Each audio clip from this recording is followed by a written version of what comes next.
क्रांतिदर्शी युग ऋषि वेद मूर्ति तपोनिष्ठ पंडित श्री राम शर्मा आचार्य एवं परम वंदनीय माता भगवती देवी शर्मा द्वारा भाष्यकृत 108 प्रमुख उपनिषदों के अंतर्गत ज्ञान खंड के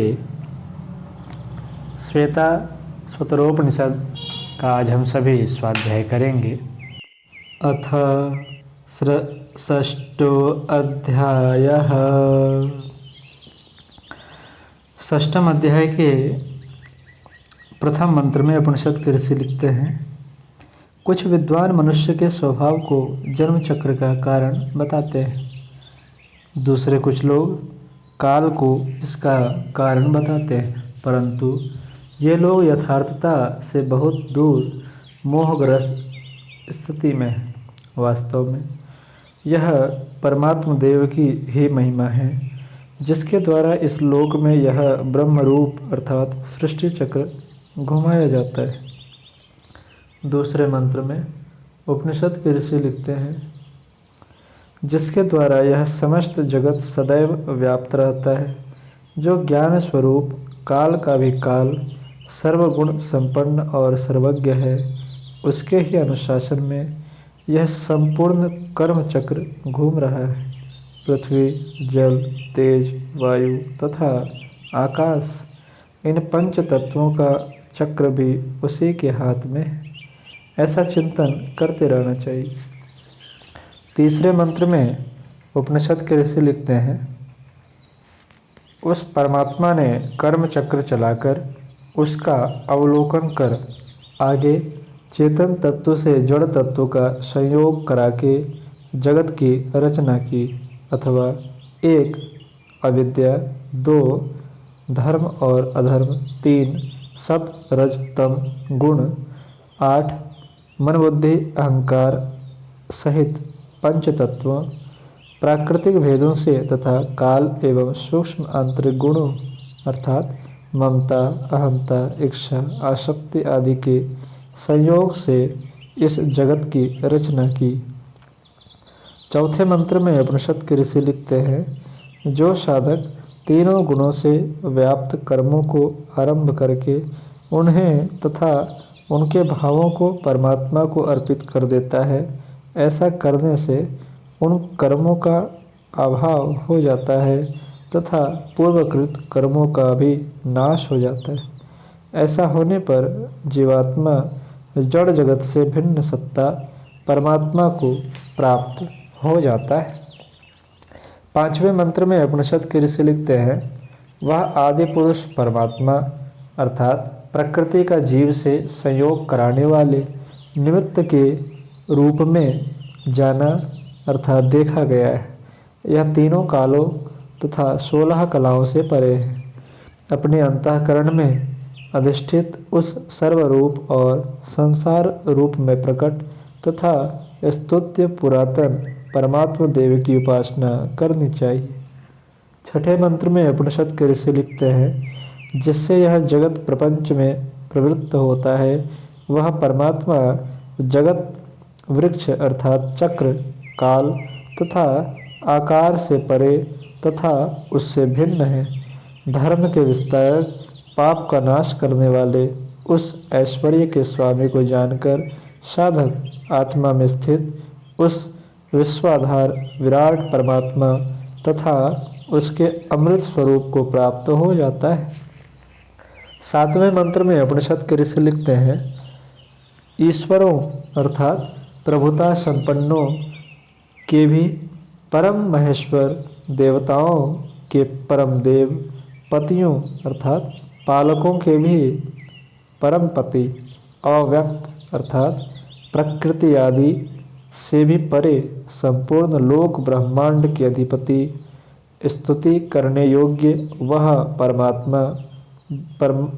परमात्मा देव सबसे परे।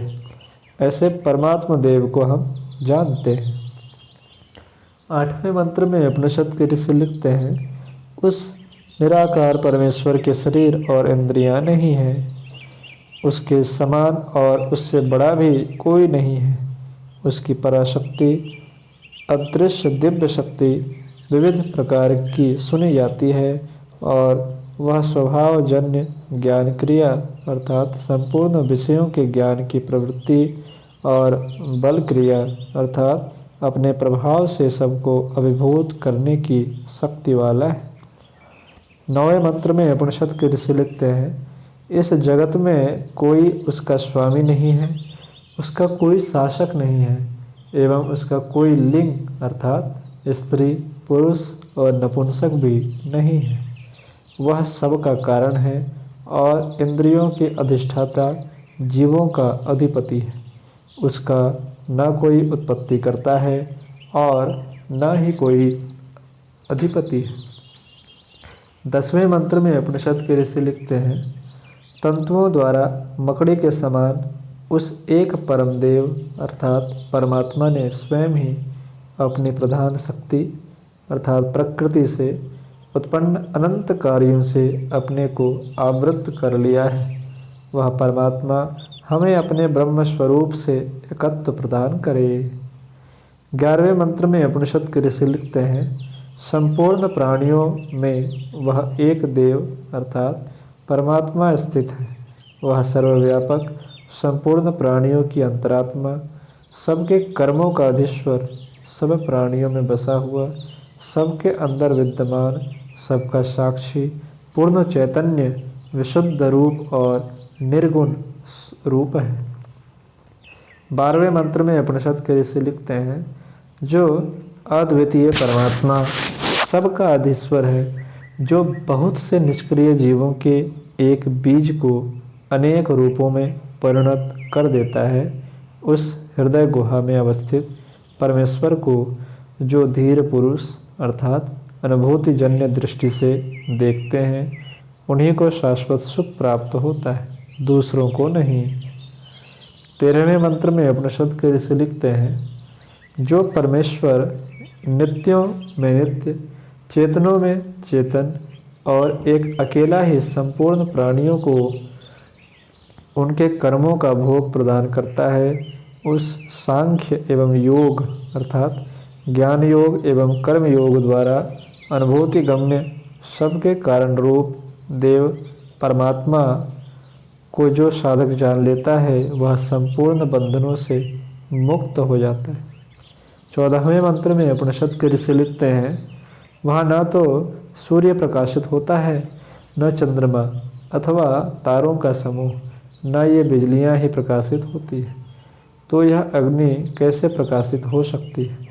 उस परमात्मा ने प्रकाशित अर्थात विद्यमान होने से ही सूर्य आदि सभी प्रकाशित होते हैं। उसके प्रकाश से ही यह संपूर्ण ब्रह्मांड प्रकाशित है।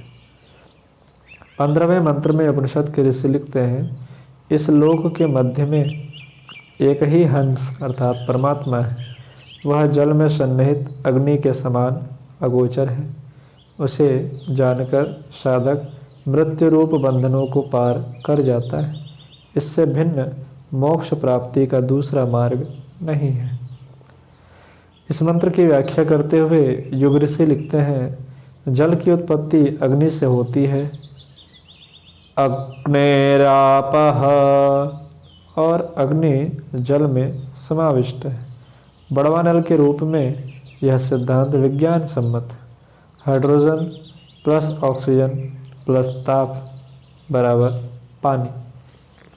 16वें मंत्र में उपनिषद के ऋषि लिखते हैं, जो ज्ञान स्वरूप परमात्मा संपूर्ण विश्व का रचयिता सर्वज्ञ, स्वयं ही जगत की उत्पत्ति का केंद्र, काल का विकाल, गुणों का समुच्चय और सर्व विद्यावान है, वह पुरुष और प्रकृति का प्रमुख अधिपति, संपूर्ण गुणों का नियंता, संसार चक्र के बंधन, स्थिति और मुक्ति का कारण है।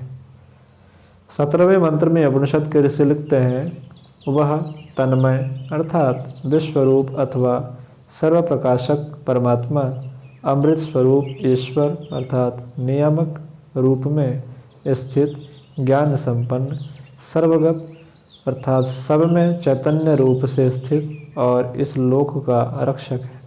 वही इस संपूर्ण जगत का सर्वदा नियामक है, क्योंकि इस जगत का नियंत्रण करने में अन्य कोई समर्थ नहीं है।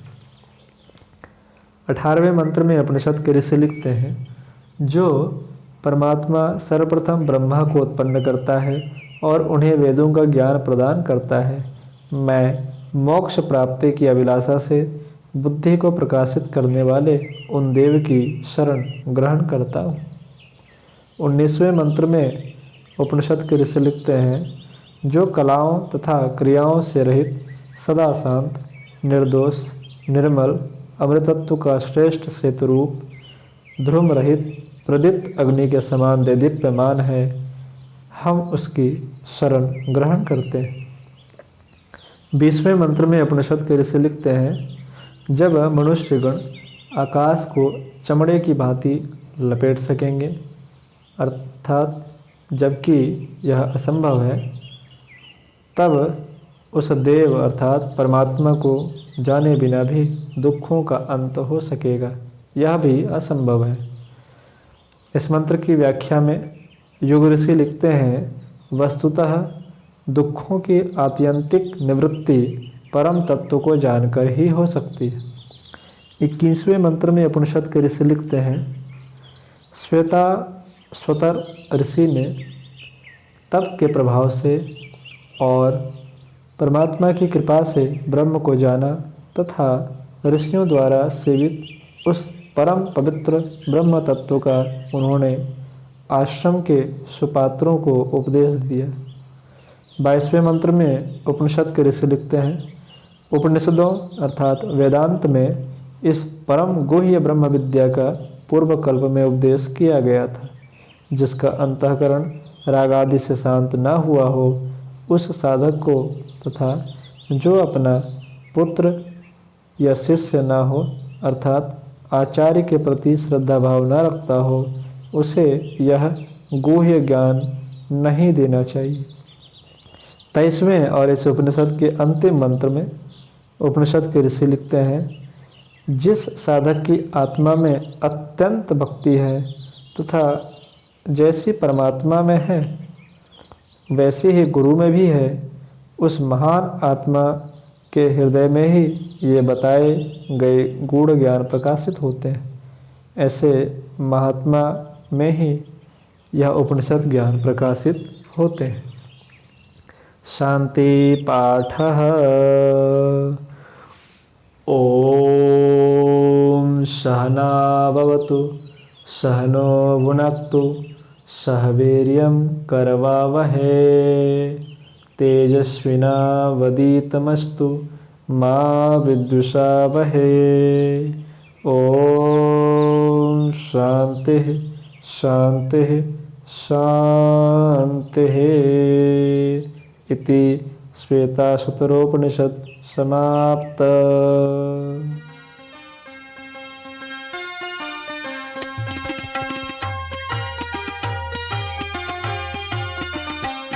चलो गुरुदेव के सपने सजाने की शपथ ले लें।